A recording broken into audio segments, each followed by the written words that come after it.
from KSAT 12, the Nightbeat starts right now. It has been a cold day with off and on rain, even some loud storms with small, non-damaging hail out there. And that's the big thing, right? Meteorologist Sarah Spivey is here to walk us through the weather. So, Sarah, let's move forward and talk about what the morning commute is going to be like. It should be fine. Maybe a little bit of areas of patchy fog, but all of the rain is really starting to move out. Rain is ending in San Antonio. There's some light rain showers occurring in Seguin and near Gonzales. But what I want to show you now are pictures of that small non-damaging hail that Steve was mentioning. This was in Timberwood Park. Certainly makes a lot of noise when it's coming down, but it's not big enough to create any damage. Some folks even thought it might be snow on the ground, and for good reason. Take a look at that picture. But no, it's just some smaller hail accumulating on these stairs. But really the best thing about this rain was the beneficial rainfall amounts. 2 inches of rain falling near the Timberwood Park area. You can see that some light rain is still falling at the airport. We only got up to 48 degrees today, and we saw close to 3/4 of an inch of rain at the airport. Now, coming up in the forecast, we'll talk about how we have another possibility for rain Thursday night. It will be chilly through Friday morning. Not much of a warm up until the weekend. And then I want to talk about the next big thing, very gusty winds early next week. I'll also have a look at neighborhood views of those who got a good amount of rain and those who kind of missed out on the rainfall today. Those details coming up. Sarah, thank you. New on the Nightbeat, a spokesperson from Harlandale ISD says that one of its trustees is resigning after being arrested over the holiday break. Harlandale ISD says that Christine Carrillo submitted her resignation from the school board. San Antonio police arrested her for allegedly assaulting a family member. Police say the two got into an argument, which then escalated into a fight. Investigators say the victim didn't want to press charges, however. The school district called Carrillo's arrest a, quote, very unfortunate situation. Right now, it's also discussing next steps in order to fill Carrillo's spot. By the way, the next Harlandale ISD school board meeting is going to take place on January 10th. And this next story has received national attention. And tonight, the people responsible for killing pregnant Savannah Soto, Matthew Guerra, and their unborn child are still out there somewhere. Before their bodies were found, a clear alert was issued to help find pregnant Savannah. Tonight, the Night Team's Patty Santos asks why that alert didn't go out sooner. To come home. That's why I come home. That's the plea of a family desperately searching for their missing loved one. On Friday, December 23rd, Leon Valley police say they got a welfare check request from the family of Savannah Soto. The expectant mother and her boyfriend, Matthew Guerra, were last seen on the previous afternoon at their Grissom Road apartment in a gray Kia. On Sunday, December 24th, Leon Valley police told KSAT there was not a missing persons report and that there was no cause for concern. But the next day, on Christmas, Leon Valley police issued a clear alert for Soto through the Texas Department of Public Safety.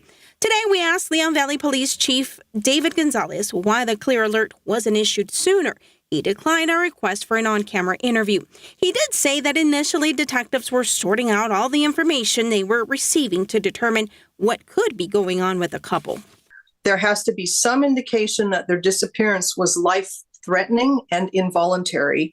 Allison Steele helped the clear alert become law in 2019, nearly 2 years after her daughter, Kaylee Mandati, was murdered. The clear alert is like an amber alert for adults. It basically was developed to cover the gap between the amber alert for children and the silver alert for older people. She says criteria for the clear alerts help ensure it's not overused and the public doesn't become desensitized. There has to be less than 72 hours passed since they disappeared. So we're talking about fresh cases here. In addition, a person must be between 18 and 64 years of age, and there has to be enough information to give to the public, like a suspect or vehicle information to help locate them. Steele says investigations have a lot of moving parts. Outside of the law enforcement domain, sort of are left asking questions as to why it didn't go out sooner or why it didn't go out at all sometimes.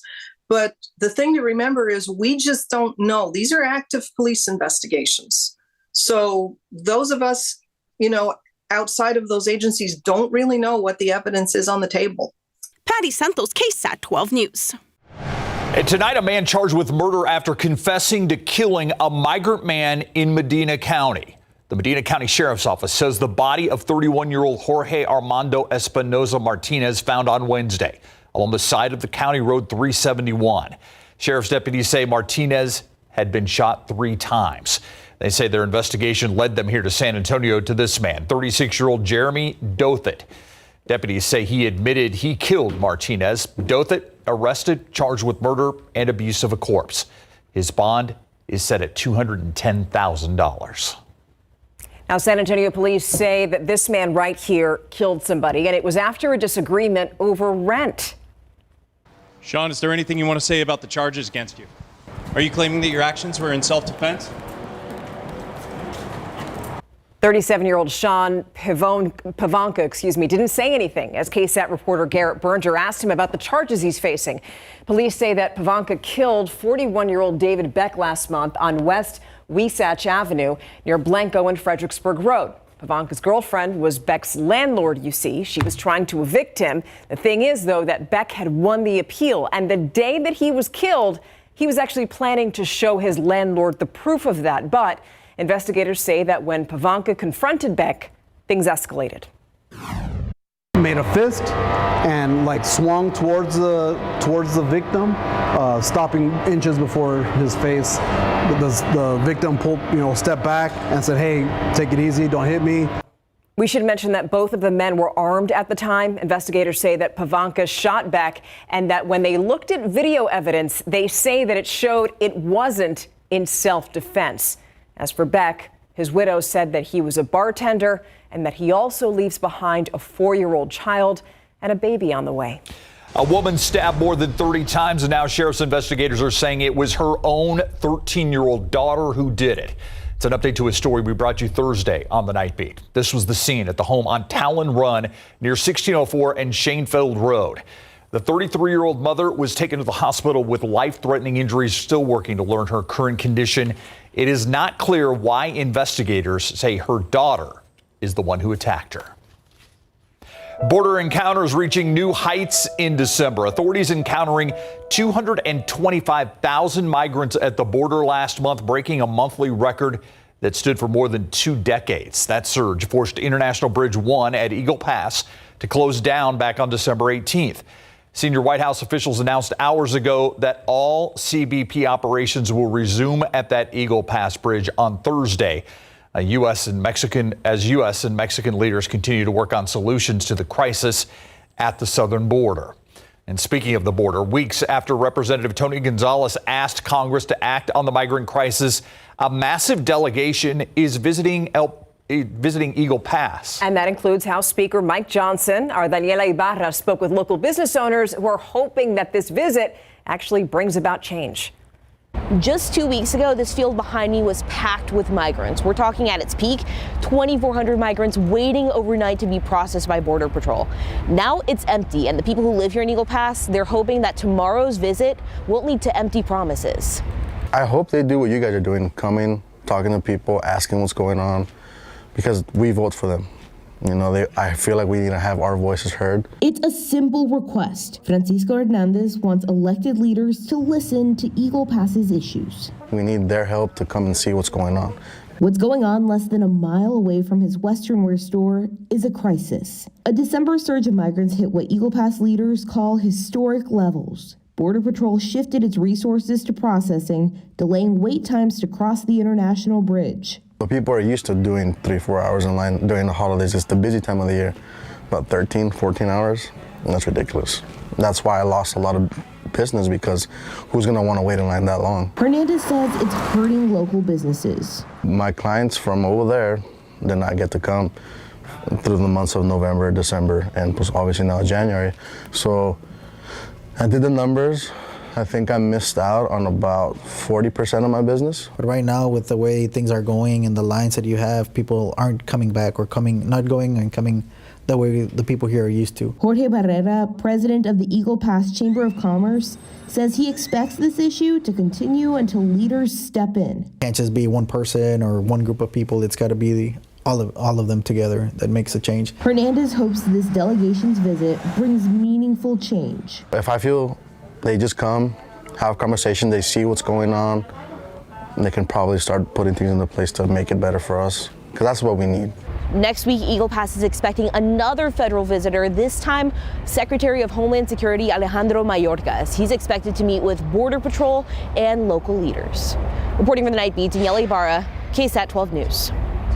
So now we're staying along the border for this next story. The Biden administration asking the U.S. Supreme Court to allow U.S. Border Patrol agents to cut the razor wire at the southern border. Now, if you remember, Texas installed that wire to keep people from coming into the country illegally. Last year, Texas also sued to halt the wire removal, claiming that it's a destruction of state property. A federal appeals court recently ordered Border Patrol officials to stop cutting the wire pending court proceedings, and that led to the Justice Department filing an emergency application calling for the High Court to then overturn that decision. Coming up, it's really one of the most important forms you'll ever fill out. The FAFSA determines how much help you or your kid is going to get to go to college. And this year, FAFSA's changed. We're going to walk you through it after the break.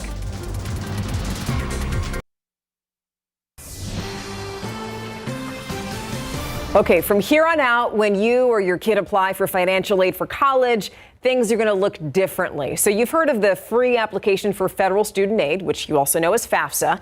Well, you can apply online for that right now, and that form determines if you get money from the government and also how much you get. And this year, the process is different. For one, the form is easier for you to fill out. Student will go in and say, yes, you can pull any information on file at the IRS for me. And then the parent will also go in and do the same. Yeah, you also don't have to answer as many questions, but not everybody is happy about the changes. Listen to this. Students who have siblings in college, they used to be able to get more financial aid because of something called the sibling discount. But now that benefit's gone. Yeah, so colleges are reminding people that if you finish the form ASAP, you should finish the form as soon as possible because some of that aid money is first come, first served. Let's go to your Nightbeat News Flash tonight. One of Hamas's top military officials killed by an Israeli drone strike in Beirut. Salah Arori was one of the founders of Hamas's military wing and led the group's presence in the West Bank. Israeli Prime Minister Benjamin Netanyahu had threatened to kill him even before the October 7th Hamas surprise attacks on Israel. 4 other people also killed in the strike. Israeli officials have yet to comment on that attack. 5 Japanese Coast Guard members dead after a passenger plane collided with their aircraft at Tokyo's airport. The commercial flight ignited into flames after it landed at the airport about 5:45 p.m. local time. Japanese airlines say all 379 of the people on board their flight safely evacuated, which is hard to believe when you see just how much flames were surrounding this plane. Only 1 person on board the Coast Guard aircraft survived.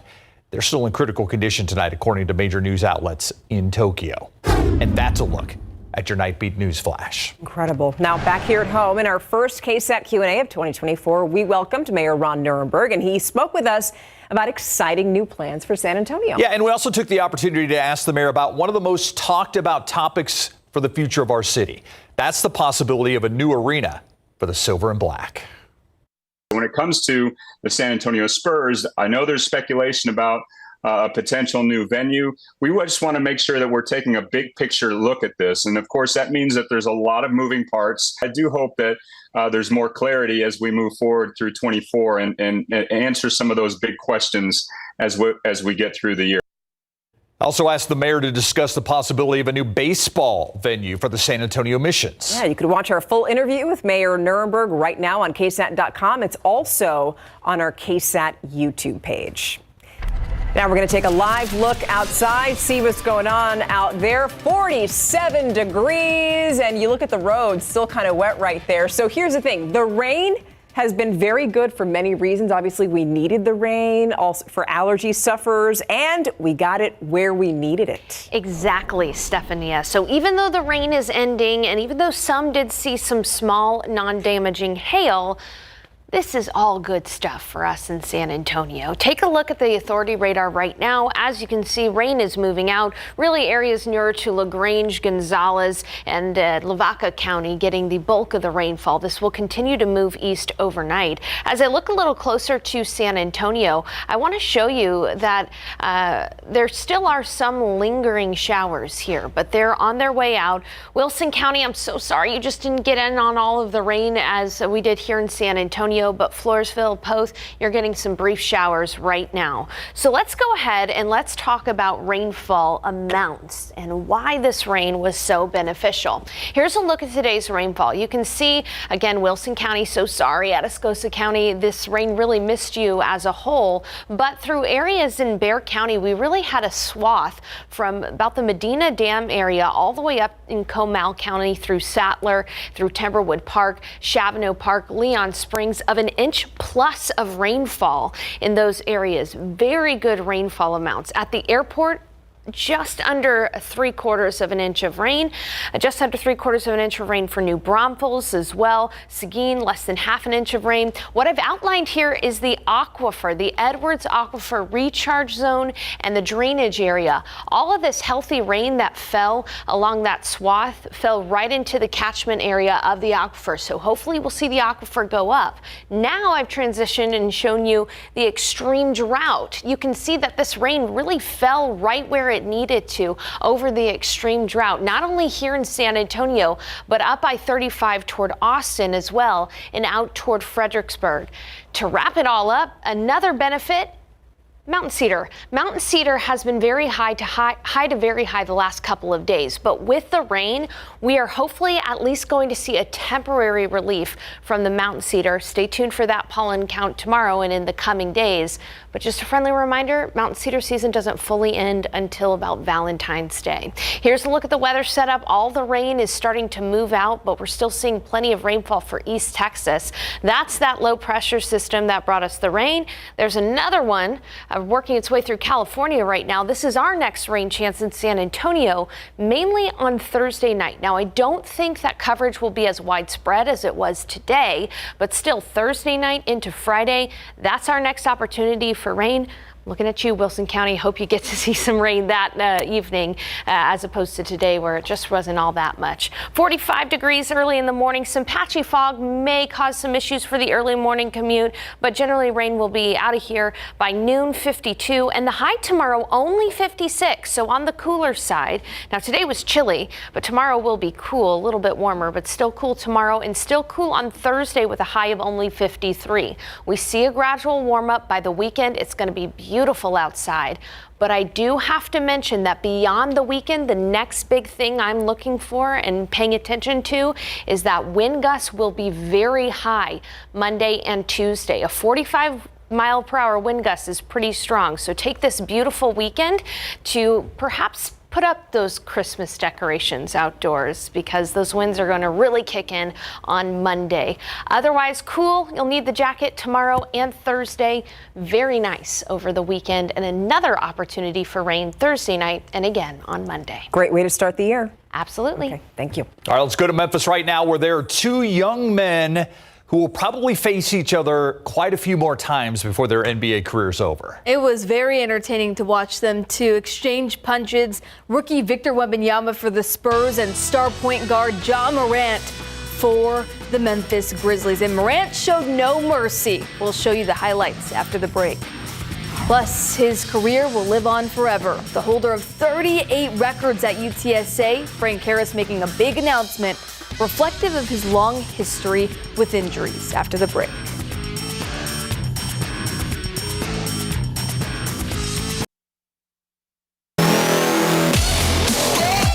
The San Antonio Spurs hit the court for the first time in the new year, visiting Ja Morant and the Memphis Grizzlies. Picking up the action in the third quarter, Spurs trailing by 2 until rookie Victor Wembanyama makes a bouncing 30-foot three-point shot. That was for the lead after trailing by 10. All right, fourth quarter now.